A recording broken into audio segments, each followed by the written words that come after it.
Kamus Besar Bahasa Indonesia itu artinya terpeliharanya diri untuk tetap taat melaksanakan perintah Allah dan menjauhi segala larangannya. Juga diartikan keinsafan diri yang diikuti dengan kepatuhan dan ketaatan dalam melaksanakan perintah Allah dan menjauhi segala larangannya. Ada juga diartikan ya. Jadi takwa ini caranya ya untuk kita bisa memelihara untuk agar tetap melaksanakan perintah Allah dan menjauhi segala larangannya ya. Baik, dan kemudian banyak sekali ya nanti definisi takwa yang memang saya yakin sudah dijabarkan oleh Ustazah Eri ya selama kajian-kajian selama ini. Hari ini kita refresh saja bahwa nanti ciri-ciri orang bertakwa jelas sekali ini dalam surat Al-Baqarah itu ya ayat 1 ya. Alif lam mim zalikal kitabul la raiba fi hudan lil muttaqin ya. Jadi alif lam mim kitab Al-Qur'an ini tidak ada keraguan padanya, petunjuk bagi mereka yang bertakwa. Jadi sering sekali kita baca ya, Masya Allah. Ya. Terus ciri-ciri orang bertakwa bagaimana kalau nanti kita lihat di ayat berikutnya? Alladzina yu'minuna bil ghaib wa yuqimunas shalah wa mimma razaqnahum yunfiqun. Ya. Jadi mereka yang beriman kepada yang gaib, ya, mendirikan sholat atau menegakkan sholat dan menafkahkan sebagian rezeki yang kami anugerahkan kepada mereka. Ya, makanya kalau di dalam ciri-ciri orang bertakwa di Al-Baqarah ayat 3 ini sangat jelas ini ya, beriman kepada yang gaib, mendirikan sholat dan tentunya menegakkan ya, bukan hanya mengerjakan tapi betul-betul ditegakkan ya, kemudian menafkahkan sebagian rezeki yang kami anugerahkan kepada mereka. Masya Allah, Masya Allah, Masya Allah ya, Alhamdulillah ya. Dan hari ini saya mohon izin untuk sedikit menjelaskan tentang ya, kok bisa ya dengan kita beriman dan bertakwa lentera kita itu makin luar biasa bercahayanya.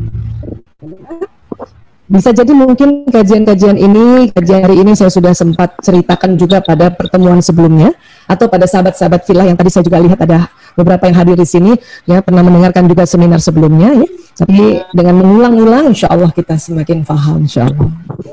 Baik. Nah, terus ya sekali lagi saya sering sekali memperlihatkan gambar ini ya, ini otak manusia. Allah ciptakan ada otak besar dan ada otak kecil. Ini dilihat dari samping kiri. Kemudian kalau dilihat dari atas seperti ini bagian yang depan ya.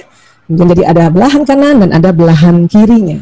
Ya, nah dalam otak ini ya, ini kajian beberapa bulan yang lalu saya cerita tentang otak emosi. Hari ini saya ulang dulu sedikit tentang otak emosi karena ini betul-betul yang nanti mempengaruhi keimanan kita. Ya, otak emosi di tengah otak manusia itu sering disebut the limbic system atau sistem limbik, atau sering juga disebut otak mamalia karena mamalia punya otak seperti ini juga. Itulah Allah ya sampaikan kita ya di dalam Quran, beberapa ayat-ayat dalam Quran dikatakan bahwa manusia ini kalau dia tidak bisa ya mengenali dirinya, tidak bisa memanage emosinya ya, maka bisa jatuh derajatnya di bawahnya binatang ternak. Nah, binatang ternak itu ya itu kebanyakan mamalia kan. Nah, karena apa? Karena kita punya otak mamalia ini ya. Waktu itu kita juga pernah belajar level emosi. Ini saya ulang lagi karena ini penting sekali ya. Jadi emosi kalau para ilmuwan menyebutnya emosi, tapi kalau dalam konsep ad-dinul Islam itu nafs, hawa nafs ya. Ini nanti terbagi 3 besar, nafsu lawwamah, amarah dan mutmainnah ya. Memang kalau kita baca-baca tentang definisi lawwamah, amarah, nampaknya amarah yang paling rendah ya. Namun kalau kita lihat lagi jenis emosi dari penelitian lewat frekuensi, ternyata nafsu amarah itu di tengah, karena marah itu dia di tengah rupanya. Ya. Bentuknya kayak tangga seperti ini karena ya setiap level emosi ada frekuensinya. Dan itu didapati atau diriset dari alat yang disebut EEG yang ditempel di kepala. Ya, nah ini. Makin ke bawah frekuensi makin rendah. Apa sih emosi yang paling terbawa? Ini lawwamah dan jenis emosinya apati, yang merasa tidak berguna. Ya. Nah, paling atas itu ada pencerahan, enlightenment. Ya. Frekuensinya antara 700 sampai 1000 Hz. Ya. Ini ada level-level emosi yang masuk kategori nafsunya nafsu mutmainnah. Dan ini juga tanda-tanda seseorang itu mengerjakan di dalam zona ikhlas. Ya, mungkin saya tidak cerita lebih detail lagi karena waktu itu sudah pernah kita bahas. Yang saya mau cerita adalah bagaimana pencapaian kita untuk bisa ada di enlightenment atau pencerahan. Ya. Kenapa? Karena rupanya banyak sekali keuntungan kita kalau kita ya berusaha sebisa mungkin berada di level mutmainah ini, terutama yang di pencerahan ini agak lama. Saya katakan agak lama. Kenapa? Karena memang tidak bisa juga 24 jam kita berada di level atas. Karena emosi ini naik turun. Kadang sudah di atas, tiba-tiba turun lagi marah. Nanti kita naikkan lagi, tahu-tahu turun lagi takut, seperti itu. Ya, itulah makanya dikatakan keimanan seseorang naik turun karena pengaruh emosi ini. Karena emosi ini ada di otak dan bagian tengah.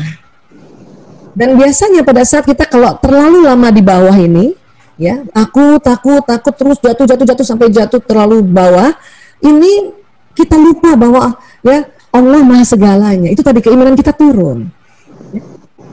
Ada ketakutan terus, ya.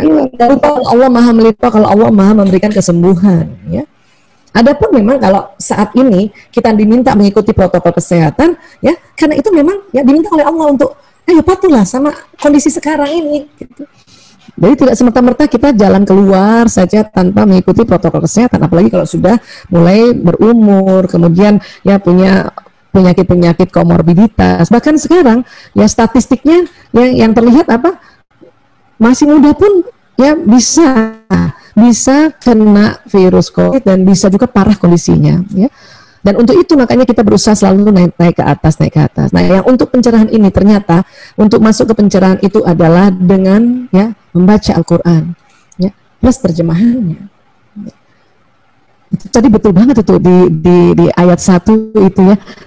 Zalikal kita roibi. Ya, jadi ini kitab yang tidak ada keraguan. Tidak ada keraguan. Ya, saya teringat ceritanya Ustadz Felix pada saat beliau ya, mendapat hidayah untuk masuk Islam, itu karena itu tadi beliau berpikir kenapa ada kitab, ya, kalimat pertamanya atau halaman di awalnya mengatakan ini kitab nggak ada keraguan. Karena ya, Ustadz Felix itu sebelumnya membaca kitab-kitab, nggak pernah ada itu buku-buku ya, buku motivasi kah, buku apa yang kata pengantarnya mengatakan ini nggak ada keraguan di buku ini, nggak ada. Dia menemukannya di Al-Quran. La raiba fihi. Hudan lil muttaqin. Petunjuk bagi orang yang bertakwa. Ya. Nah, untuk itulah tadi makanya mengapa kita juga sekarang ternyata sampai berada di level pencerahan ini dengan frekuensi yang tinggi, yaitu baca Quran. Baca Quran. Ya.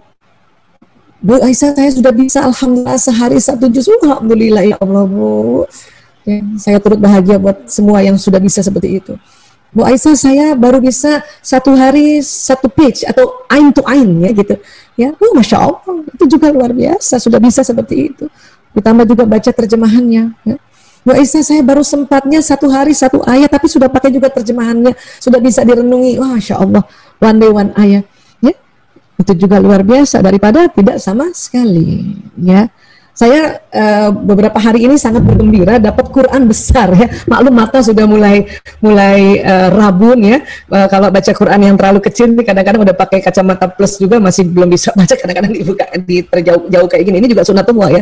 Makin usia sudah 40 tahun ke atas mata kita mencembung ya, sehingga matanya plus. Makanya alhamdulillah saya diberikan oleh sahabat-sahabat saya, sebagian ada hadir hari ini juga, itu Al-Quran yang besar sekali ya. Ini Al-Quran seperti ini besar, kenapa? Dan saya bismillah, ini lafaznya besar, tulisan artinya juga besar-besar. Alhamdulillah ya Allah ya. Senang sekali itu. Kenapa? Karena memudahkan kita nanti baca Quran. Ya. Dan memang harus didisiplinkan. Makanya kita letakkanlah Quran ya di dekat tempat sholat kita atau di tempat yang sering duduk di pertama. Ya. Alhamdulillah kita naik ke atas. Dan amalan yang bisa menggandeng keluarga masuk surga, cinta Quran. Ya.